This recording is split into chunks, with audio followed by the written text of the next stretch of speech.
자, 오늘 본문 말씀을 가지고 세상에 오신 예수님의 사명이라는 제목으로 함께 은혜를 나누겠습니다. 함께 우리 제목을 따라 하시겠습니다. 세상에 오신 예수님의 사명. 한 번 더 따라 하시겠습니다. 세상에 오신 예수님의 사명. 네, 고맙습니다.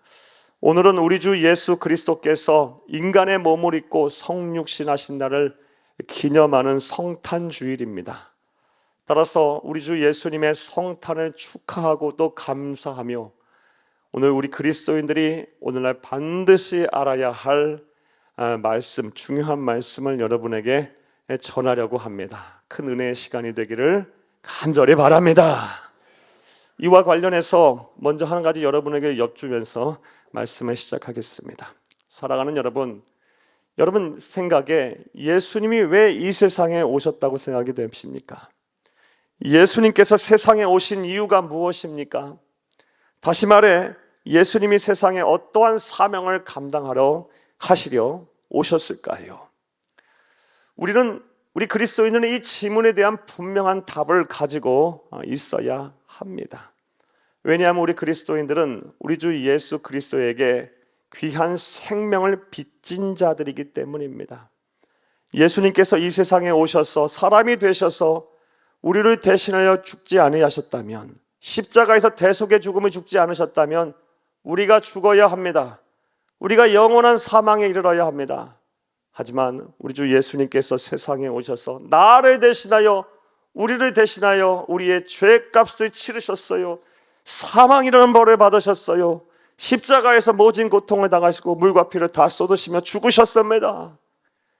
그래야 우리는 그것을 믿는 믿음으로 말미암아 저와 여러분은 구원을 받게 됐고 영생을 얻게 됐습니다. 할렐루야. 사랑하는 여러분, 저와 여러분 모두 다 예수님의 빚진 자들입니다. 따라서 우리는 이 빚을 갚아야 합니다. 그리고 이 빚을 갚는 온전한 방법은 예수님이 이 세상에서 하신 일을 계승하는 것입니다. 그러므로 이런 관점에서 생각해 보면 우리 주 예수님께서 이 세상에 왜 오셨는지, 오셔서 무엇을 하셨는지, 어떤 사명을 감당하러 오셨는지를 잘 알아야 하는 것입니다. 자, 그렇다면 생각해 보겠습니다. 오늘 본문 말씀을 통해서 알 수 있는 우리 주 예수님께서 이 세상에 오신 목적은 무엇일까요? 어떠한 사명을 감당하시기 위해서 예수님은 세상에 오셨을까요? 이 질문에 대한 답을 본문에서 찾기에 앞서 먼저 본문의 배경과 내용 설명부터 좀 해드리겠습니다. 사랑하는 여러분, 예수님은 이 세상에 성육신하신 그 순간부터 바로 메시아로서 온 인을 구원할 구세주로서 사역을 하지 않으셨습니다. 30살까지 가난한 목수의 아들로 사셨습니다. 그 다음부터 공생애를 시작하는데 제일 먼저 하신 일이 무엇입니까? 세례 요한에게 세례를 받으셨어요. 예수님은 죄 없으신 하나님의 아들이십니다. 굳이 세례 받으시지 않으셔도 돼요. 그럼에도 불구하고 공생애를 시작하면서 세례 요한에게 세례를 받으신 이유가 무엇일까요? 이제 온 세상 앞에서 메시아가 나타났다. 바로 성경에서 예언되어 온 그 메시아가 바로 나다라는 것을 우리 예수님께서는 온 세상에 알리시기 위해서 세례 요한으로부터 세례를 받으신 것입니다. 이렇게 세례 요한에게 세례를 받으신 이후 하신 일은 무엇입니까? 광야로 들어가서 40일을 금식하시며 우리 하나님 아버지와 깊은 교제를 나누셨습니다. 그러고 나서 우리 잘 알다시피 사탄 마귀로부터 3가지의 시험을 받으셨고 이 3가지의 시험을 하나님의 말씀으로 잘 물리치셨습니다. 자, 그런 이후에 오늘 본문 말씀이 이제 시작이 되는 겁니다. 예수님께서는 제2의 고향이라고 할 수 있는 나사렛에 가셔서 그 나사렛에 있는 회당에 들어가셔서 그곳에서 공식적으로 메시아로서의 첫 설교를 하신 내용이 바로 오늘 본문의 내용입니다. 그 핵심 내용이 무엇이냐? 예수님이 왜 이 세상에 오셨는지에 대한 말씀이었어요. 따라서 오늘 본문의 내용은 메시아로서의 사명 선언문과도 같고 메시아로서의 출사표와도 같은 말씀입니다. 따라서 우리가 본문 말씀을 잘 묵상하고 검토하게 되면 예수님께서 왜 이 세상에 오셨는지 그 이유와 목적을 잘 알 수가 있는 것입니다. 자, 그렇다면 이제 생각해 보겠습니다. 예수님은 왜 이 세상에 오셨을까요? 다시 말해 예수님이 세상에서 어떤 사명을 감당하시려고 이 세상에 오신 걸까요? 자, 이제부터 따라하시겠습니다. 첫째로, 가난한 자에게 복음을 전하기 위해서입니다. 예수님께서 이 세상에 오신 목적, 이 세상에 오신 중요한 사명이 무엇이다? 가난한 자에게 복음을 전하시기 위해서 이 세상에 오셨습니다. 오늘 보면 17절, 18절 말씀을 함께 보겠습니다. 선지자 이사야의 글을 들이거늘 책을 펴서 이렇게 기록한 데를 찾으시니 곧 이사야서 61장 1절과 3절 말씀을 찾으셨습니다. 자, 읽겠습니다. 주의 성령이 내게 임하셨으니 이는 가난한 자에게 복음을 전하게 하시려고 내게 기름을 부으시고 나를 보내사. 여기까지만 읽겠습니다. 주의 성령이 내게 임하셨으니 이는 가난한 자에게 복음을 전하게 하시려고 내게 기름을 부으시고 나를 보내셨다라는 것입니다. 예수님께서 이 세상에 오신 목적, 첫 번째 이유가 무엇입니까? 가난한 자에게 복음을 전하시기 위함입니다. 자, 그렇다면 여기서 말하는 가난한 자는 누구를 말하는 걸까요? 이에 대해서 크게 두 가지의 해석을 우리가 주목해야 합니다. 첫 번째 해석은 문자 그대로 이 가난한 자를 경제적으로 궁핍한 자, 가진 것이 없어서 생활고로 해서 힘들게 사는 사람을 말합니다. 이렇게 해석하는 사람들은, 주된 사람들은 이 사회를 불합리하고 불평등하고 또 불공정한 사회를 보고 예수 그리스도의 복음으로 이 사회를 구원하려는 그런 사회 구원론자들입니다. 자, 그런데 이러한 해석이 틀리다고 말할 수는 없습니다. 왜냐하면 우리 주 예수님께서 이 세상에 계시는 동안 항상 가난하고 병들고 지치는 사회적 약자들과 함께 하셨기 때문입니다. 그들을 도우셨고 그들을 구원하셨고 그들의 좋은 친구가 되셨기 때문입니다. 따라서 예수님에게 생명을 빚지고 예수님의 제자된 우리들 또한 가난한 자들, 경제적으로 궁핍한 자들에게 찾아가서 복음을 전해야 합니다. 예수를 믿게 해야 합니다. 그래서 복을 받게 해야 합니다.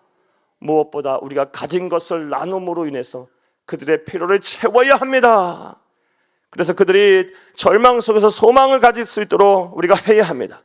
이것이 바로 우리 주 예수님께서 우리에게 보여주신 모습이며 예수님의 제자로서 사는 우리의 사명을 감당하는 이름을 기억하시기를 간절히 주의 이름으로 부탁합니다. 또 다른 가난한 자의 해석은 기독교 2000 역사를 통해서 교회가 전통적으로 해온 해석입니다. 이 가난한 자를 영적으로 가난한 자라고 해석을 하는 해석이 교회의 전통적인 해석이고 복음주의 진영의 해석입니다. 이렇게 해석을 할 수 있는 근거는 우리 주 예수님께서 설교의 본문으로 인용하신 이사야서 61장 1절 말씀에 근거를 두고 있습니다. 이사야서 61장 1절을 함께 보겠습니다. 주 여호와의 영이 내게 내리셨으니 이는 여호와께서 내게 기름을 부으사 가난한 자에게 아름다운 소식을 전하게 하려 하심이라. 나를 보내사 마음이 상한 자를 고치며. 여기까지 보겠어요. 똑같은 말씀을 인용하는 가운데 이사야서 61장 1절 말씀은 조금 다른 면이 보입니다. 우리 주 예수님께서 가난한 자에게 아름다운 소식을 전하게 하려 하심이라 나를 보내셨다고 말씀하시며 마음이 상한 자를 고치시며라는 이 말을 첨가하고 있어요. 따라서 여기서 말하는 가난한 자는 누구를 말합니까? 마음이 상한 자를 말해요. 영혼이 가난한 자를 말해요. 좀 더 구체적으로 말하면 우울한 자, 낙심이 되는 자, 죄의식 속에 사는 사람, 세상 사는 것이 두렵고 힘든 사람들, 아니 삶의 의지가 없는 사람들을 말해요. 절망 속에 사는 사람, 낙이 없는 사람들을 말해요. 그런 사람들을 위해서 예수님께서 오셨다라는 것입니다. 그들을 회복시키시기 위해서 오셨다는 것입니다. 그들을 구원하시기 위해서 오셨다는 것입니다. 이것을 온전히 믿는 저와 여러분 되기를 간절히 주의 이름으로 축복합니다. 그러므로 우리들 가운데 지금 영혼이 가난한 자가 있다면, 마음이 상한 자가 있다면, 우울하고 답답하고 사는 것이 힘들고 삶의 의지가 없고 소망이 없으며 죄의식 속에 살고 계신 분들이 계시다면 우리 주 예수 그리스도에게 주저함 없이 나와야 합니다. 그분을 만나야 합니다. 그분과 동행해야 합니다. 그분의 위로를 받아야 합니다. 그분이 주시는 회복의 은혜를 누려야 할 줄로 믿습니다. 또 두 번째로 예수님께서 오신 목적이 무엇일까요? 예수님의 공식적인 회당 첫 설교를 통해서 알 수 있는 예수님의 사명이 무엇일까요? 따라하시겠습니다. 둘째로 포로가 된 자를 자유롭게 하기 위해서입니다. 예수님께서 이 세상에 오신 목적, 우리 주님께 귀한 사명이 무엇입니까? 포로가 된 자를 자유롭게 하기 위해서 오신 거예요. 오늘 보면 18절을 다시 한번 읽겠습니다. 주의 성령이 내게 임하셨으니 이는 가난한 자에게 복음을 전하게 하시려고 내게 기름을 부으시고 나를 보내사 포로된 자에게 자유를. 아멘. 이사야서 61장 1절에서 3절 말씀을 우리 주님 본문으로 삼아 회당에서 공식적인 첫 설교를 하셨어요. 메시아로서의 출사표를 던지셨어요. 예수님의 사명이 무엇이에요? 나는 포로된 자를 자유하게 하기 위해 땅에 왔다. 포로가 된 자를 자유롭게 하기 위해 세상에 오셨다라는 것입니다. 자, 그렇다면 우리가 무엇의 포로가 되었고 우리가 무엇으로부터 자유해야 할까요? 우리가 예수를 믿게 되면 무엇으로부터 자유하게 된다는 것일까요? 이와 관련한 말씀을 한번 보겠습니다. 로마서 7장 19절을 함께 보겠습니다. 내가 원하는 바 선을 행하지 아니하고 도리어 원하지 아니한 바 악을 행하는도다. 아멘. 이 말씀은 사도 바울의 신앙 고백이에요. 사도 바울 같은 영적인 거장도 지금 고민 중에 있어요. 무슨 고민을 하고 있습니까? 나는 정말 선을 행하고 싶은데 왜 나는 지금 악을 행하는가? 뭐 때문에 이런 고민을 하고 있는 겁니까? 나는 선을 행하고 싶은데 내가 죄의 포로가 돼서 악을 행하는구나. 이 죄의 포로가 돼서라는 말이 생략이 된 거예요. 죄의 포로가 되다 보니까요, 이것을 자유하지 못해서, 이것에서 벗어나지 못해서 내가 원하는 바대로 행동하지 못한다. 이 말을 지금 하고 있어요. 사랑하는 여러분, 우리 모든 사람들은, 저와 여러분 모두가 다 죄의 포로가 되어 있음을 믿으시기를 간절히 주의 이름으로 축복합니다. 로마서 3장 23절에 모든 사람이 죄를 범하였으며 하나님의 영광에 이르지 못하였다 그랬어요. 예수가 아니면 우리는 소망이 없는 사람이에요. 죄의 포로로부터 벗어날 수가 없는 사람들인 거예요. 악을 행할 수밖에 없는 사람들인 거예요. 그리고 이렇게 죄의 포로된 상태를 가리켜 현대의학에서는 중독이라고 이야기합니다. 중독이라고 얘기해요. 중독 인생을 우리는 지금 다 살고 있어요. 자유하지 못한 이유. 이와 관련해서 정신과 의사이자 저명한 기독 저술가인 제럴드 메이라는 분이 쓴 이 중독과 은혜라는 책에 보게 되면 다음 같은 글이 있어요. 현대인들, 특별히 기독교인들 가운데 99%가 다 이 중독 인생을 살고 있다라고 말하고 있어요. 그러면서 예를 들었는데 어떤 중독에 빠져 있는지를 예를 드는데요. 술에 중독이 돼 있고 담배에 중독이 돼 있고, 그리고 마약 하시는 분 계십니까? 약에 중독이 되신 분들 계시고요. 또 포르노와 음란물에 중독이 되신 분들 계시고요. TV에 중독이 돼 있고요. 드라마에 중독이 돼 있고요. 일에 중독이 돼 있고요. 사랑에 중독이 돼 있고요. 그리고 뭐 시기, 질투, 미움에 대한 중독이 돼 있고요. 어떤 분은 막 식탐에 중독이 돼 있고요. 기타 등등 우리 현대인들의 99%, 특히 그리스도인들의 99%는 다 이 중독의 인생을 살고 있다는 것입니다. 죄의 포로된 채 살고 있는 이 중독의 인생에서부터 우리는 벗어나야 하는데 어떻게 벗어날 수가 있을까요? 절대 진리인 성경은 우리에게 분명한 답을 우리에게 주고 있어요. 우리 주 예수 그리스도께서는 우리를 자유케 하시겠다는 선언을 성경을 보면 참 많이 하고 계십니다. 한 말씀 보겠습니다. 요한복음 8장 36절을 함께 보겠습니다. 그러므로 아들이 너희를 자유롭게 하면 너희가 참으로 자유로우리라. 아멘. 여기서 아들은 누굴 말합니까? 예수 그리스도를 말해요. 아들이 너희를 자유롭게 하면 너희가 참으로 자유로우리라. 사랑하는 여러분, 우리 하나님 아버지이신 예수님께서 우리를 자유케 한대요. 우리의 중독 인생으로부터 우리를 벗어나게 한대요. 무엇이 중요하고 무엇이 중요하지 않은지를 분별케 하시고요. 그리고 삶의 지혜를 주셔서 잘 판단케 하시고요, 또 능히 감당할 수 있는 힘도 주시고 여유도 주셔서 감당케 하시는 거예요. 또 불필요한 거, 나쁜 습관들은 일거에 끊게 하시기도 하시면서 하나님은 우리를 자유케 하시는 분임을 믿으시기를 간절히 주의 이름으로 축복합니다. 그러므로 지금 마음의 자유가 없다면, 죄의 포로가 된 채 중독 인생을 살고 계신 분들이 계시다면 주저함 없이 우리 주 예수 그리스도 앞에 나와야 합니다. 예배 자리에 나와야 하고요, 하나님께 지혜를 구하는 기도의 자리에 서야 하시고요, 봉사와 섬김의 자리에 서서 마음의 여유를 찾으셔야 합니다. 삶의 가치가 어디에 두고 있는지를 하나님의 말씀을 통해서 묵상하셔야만 합니다. 사랑하는 여러분, 그리하면 반드시 우리를 자유케 하시는 하나님이신 예수님께서 저와 여러분의 죄에 포로된 중독 인생에서 벗어나게 하실 것입니다.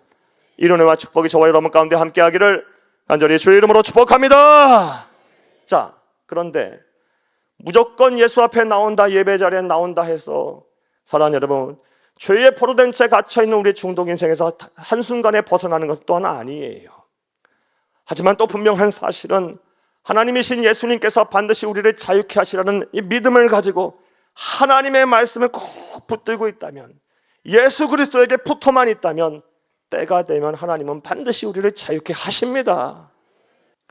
사랑하는 여러분, 죄에 포로된 채 중독 인생을 사는 성도님들 계신다면요, 주저함 없이 예수 앞에 나오세요. 예수에게 여러분의 삶을 맡기세요. 당장 보이는 것 없고 당장 이루어진 것 없고 당장 해결이 되지 않는다 할지라도 예수에게 붙어 계세요. 소망을 놓지 마세요. 하나님의 때가 옵니다. 하나님의 사역이 하나님이 일하신 때가 와요. 그렇게 되면 우리가 자유하게 될 것입니다. 복을 받게 될 것입니다. 예수님께서 이것을 위해서 오셨습니다. 이것을 온전히 믿는 저와 여러분 되기를 간절히 주의 이름으로 축복합니다. 자, 우리 또 세 번째로 예수님의 공식적인 이 메시아로서의 취임 설교를 통해서 알 수 있는 예수님의 사명은 무엇일까요? 예수님은 무엇을 위해 이 세상에 오셨을까요? 자, 따라 하시겠습니다. 셋째로, 눈먼 자를 다시 보게 하며 눌린 자를 자유롭게 하기 위해서입니다. 눈이 먼 자를 다시 보게 하며 눌린 자를 자유롭게 하기 위해서 나는 왔다라고 본 말씀에서 말씀하고 계세요. 오늘 보면 18절을 다시 한번 보겠습니다. 주의 성령이 내게 임하셨으니 이는 가난한 자에게 복음을 전하게 하시려고 내게 기름을 부으시고 나를 보내사 포로된 자에게 자유를, 눈먼 자에게 다시 보게 함을 전파하며 눌린 자를 자유롭게 하고. 아멘. 사랑하는 여러분, 눈먼 자를 다시 보게 하며 눌린 자를 자유롭게 하기 위해서 내가 왔다라고 말씀하셨는데, 자, 그렇다면 눈먼 자를 다시 보게 하고 눌린 자에게 자유를 주신다는 말의 의미는 무엇일까요? 어떻게 일하셔서 어떤 변화를 주신다는 말씀일까요? 자, 이 말씀을 온전히 이해하려면 예수님께서 설교의 본문으로 인용하신 이사야서 61장 2절과 3절 말씀에 대한 이해가 전제되어야 합니다. 함께 보겠습니다. 여호와의 은혜의 해와 우리 하나님의 보복의 날을 선포하여 모든 슬픈 자를 위로하되, 3절, 무릇 시온에서 슬퍼하는 자에게 화관을 주어 그 죄를 대신하며 기쁨의 기름으로 그 슬픔을 대신하며 찬송의 옷으로 그 근심을 대신하게 하시고 그들이 의에 나무고 여호와께서 심으신 그 영광을 나타낼 자라 일컬음을 받게 하려 하심이라. 아멘. 눈먼 자가 다시 보게 되고, 사랑하는 여러분, 눌린 자가 자유롭게 된다는 말의 의미는요, 슬픔 속에 있는 자가 하나님의 능력과 하나님의 도우심으로 말미암아 위로를 받고 삶의 변화를 받아 죄 대신 화관을 쓰며 슬픔 대신에 기쁨의 기름이 넘쳐나고 근심 대신에 찬송의 옷을 입게 된다는 것입니다. 사람의 인생이 달라지는 거예요. 슬픔 속에, 좌절 속에, 낭망 속에 있던 자가 예수 그리스도를 만남으로, 예수 그리스도의 능력으로, 예수님의 힘으로 어떻게 변화되는 거예요? 감사와 기쁨이 넘치는 삶을 사는 사람으로 변화된다는 말씀이에요. 하나님의 능력으로 인생 역전이 되는 거예요. 이런 변화를 일으키시기 위해서 누가 오셨다? 예수님이 오셨다라는 것입니다. 사랑하는 여러분, 지금 슬픔 속에 계십니까? 하나님의 위로가 필요하십니까? 사랑하는 여러분, 예수 앞에 나오시기를 바랍니다. 예수님이 이것을 위해 오셨습니다. 할렐루야! 이것을 좀 더 구체적으로 말씀드려 보겠습니다. 사랑하는 여러분, 우리 가운데 분명히 이런 분들 많이 계시라 봅니다. 다음과 같은 분들이 많이 계시라 봅니다. 내 뜻과 내 의지대로 살지 못하고 사람들에게 치고 환경에게 휘둘리고 지배받으시는 분들 많이 계시라고 봐요. 내 뜻과 내 의지대로 살아야 되는데 그렇게 못 살고 어쩔 수 없이 사람에게 막 휘둘리고 환경에게 막 지배받고 치고 살게 되면 사람 참 피곤합니다. 고통스럽습니다. 사람이 주체적으로 못 살면 참 힘든 거예요. 슬퍼요. 그런데 솔직히 말해 우리가 주체적으로 산다는 사람 과연 몇 명이나 되겠어요? 그렇게 살고 싶어도 우리는 그렇게 못 살아요. 나만 그렇게 살면 뭐 합니까? 나와 연결된 가족들, 나와 함께하는 사람들은 다 힘들고 어려울 텐데요. 사람이 그렇게 쉽게 살 수 있는 것이 아니에요. 그러다 보니 사람 인생이 참 슬프고 고난한 거예요. 무엇보다 이렇게 사람에게 치고 환경에게 지배받는 사람들을 살게 되면요, 이 영혼이 피폐하고 메마르게 돼 있어요. 이러한 인생을 가리켜서 앞서 죄에 포로된 인생을 가리켜서 중독 인생이라고 정의한다면, 이렇게 사람에게 치고 환경에게 지배받는 인생을 가리켜선 학대받는 인생이라고 정의하고 싶어요. 사랑하는 여러분, 학대라는 것이 무엇입니까? 학대의 사전적인 정의는 정신적, 육체적, 심리적으로 억압을 받고 폭력을 당하여 마음의 상처를 입는 것을 말해요. 다시 한번 말씀드려 볼게요. 신체적, 정신적 또는 심리적으로 억압을 받고 외부로부터 억압을 받고요, 폭력을 당해서 마음의 깊은 상처를 입는 것을 가리켜 학대라 그래요. 자, 그런데 우리가 이 학대의 경험을 우리가 절대로 간과해서는 안 됩니다. 반드시 이 학대의 경험은 물리쳐야 하고 깨끗이 청산이 돼야 돼요. 왜냐하면 이 학대의 경험은 쉽게 우리의 영혼에, 우리의 삶 가운데, 우리의 인격 속에서 사라지지 않아요. 깊은 우리의 영혼 속에 자리 잡아 쓴뿌리처럼 자라서 결정적인 순간에 나타나 우리를 불행하게 합니다. 그리고 이 학대의 경험, 사람에게 치고 환경에게 휘둘리고 이렇게 학대를 받은 경험이 있으신 분들은요, 반드시 자기 연민, 자기 무력감에 빠지고요, 자기 자신을 학대하게 돼 있어요. 사랑하는 여러분, 자기 자신을 학대하는 사람이 남까지도 사랑하고 품어낼 수 있겠어요? 다른 사람 또 학대하게 되는 거예요. 학대의 경험을 가진 자는 나도 죽고 죽이고 다른 사람도 죽이는 사람이에요. 그러므로 저와 여러분은 반드시 이 학대의 인생으로부터 벗어나야 합니다. 자, 그렇다면 우리가 어떻게 하면 학대의 인생에서 벗어날 수 있을까요? 학대받은 인생에서부터 벗어날 수 있을까요? 성경은 이에 대해서 명확한 답을 우리에게 주고 있어요. 그것이 무엇이냐? 바로 우리 대적 사탄 마귀를 물리치랍니다. 왜냐하면 우리를 학대하는 불의한 세력, 불의한 사람, 불의한 권세, 불의한 제도의 배후에는 누가 있다라는 겁니까? 우리의 대적 사탄 마귀가 있다라는 거예요. 따라서 우리가 사탄 마귀를 물리치게 되면 우리를 학대하는 불의한 세력이 꺾여지고 불의한 권세가 무너지며 불의한 제도와 불의한 사람들이 물러가게 된다는 것입니다. 자, 그런데 우리 주 예수 그리스도께서 이 세상에 오셔서 이 모든 것을 완벽하게 해결하셨어요. 죽으셨다 부활하심으로 사망의 권세를 잡고 우리를 위협하는, 우리를 배후에서 학대하는 사탄 마귀의 예봉을 꺾으셨고 승리하셨습니다. 그리고 우리에게도 승리할 수 있는 권세를 주셨어요.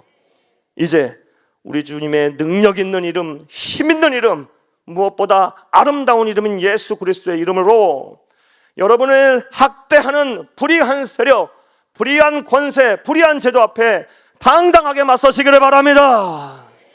예수 그리스도를 바라보며, 승리하신 예수 그리스도를 바라보며 세상 앞에 당당한 그리스도인들 다 되시기를 간절히 주의 이름으로 축복합니다.